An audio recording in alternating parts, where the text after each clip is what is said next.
Hi friends, मैं विवेक नायक current news में आपका बहुत बहुत स्वागत करता हूं। दोस्तों, आज हम लोग बात करेंगे तीसरी G20 बैठक के बारे में।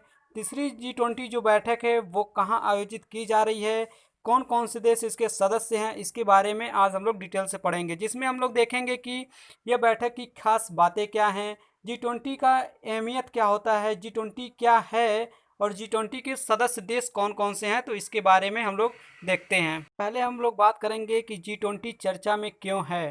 तो बीते 18 जुलाई को सऊदी अरब की अध्यक्षता में G20 देशों के वित्त मंत्रियों और केंद्रीय बैठक गवर्नरों की तीसरी बैठक का आयोजन किया गया है। भारत की तरफ से इसमें वित्त मंत्री निर्मला सीतारमण और आरबीआई के गवर्नर शक्तिकांत दास ने वीडियो कॉन्फ्रेंसिंग के जरिए भाग लिया है। अब हम लोग बात कर रहे हैं बैठक से संबंधित महत्वपूर्ण बिंदु की।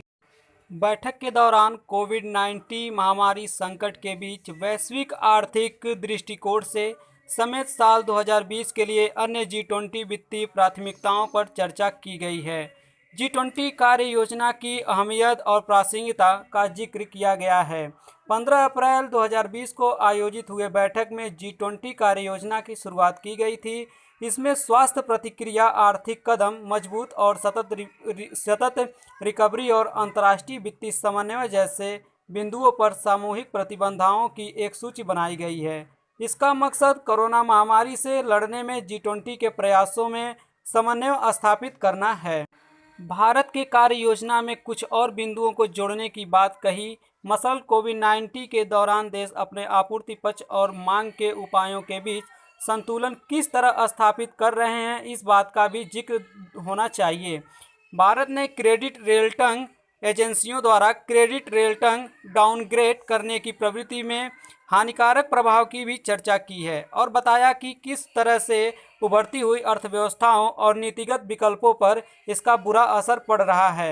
भारत ने महिलाओं, युवाओं और एसएमई के लिए अवसरों तक पहुंच बढ़ाने की वकालत की। भारत ने अंतर्राष्ट्रीय कराधान, खासकर डिजिटल टैक्सेस को लेकर भी चर्चा की है। अब हम लोग देखते हैं G20 क्या है। G20 20 देशों का एक समूह है जिसकी बैठक हर साल अलग अलग देशों में आयोजित की जाती है।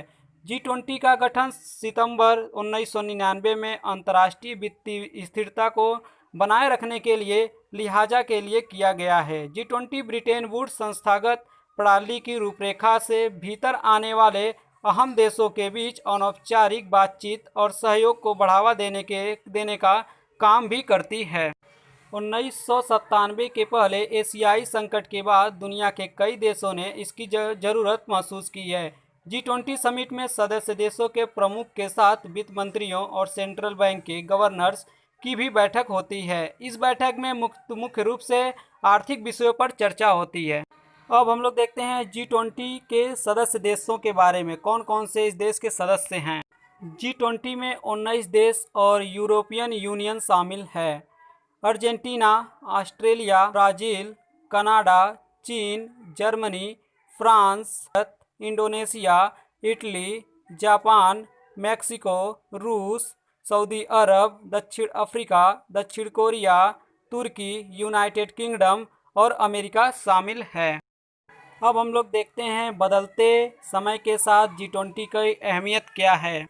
समय के साथ वैश्वीकरण बढ़ता जा रहा है और ढेर सारे मुद्दे दिन ब दिन जटिल होते जा रहे हैं। G20 ने न केवल व्यापार, आर्थिक और व्यापारिक मुद्दों को छुआ है, बल्कि वैश्विक मुद्दों की एक लंबी फहरियत पर अपना ध्यान केंद्रित किया है।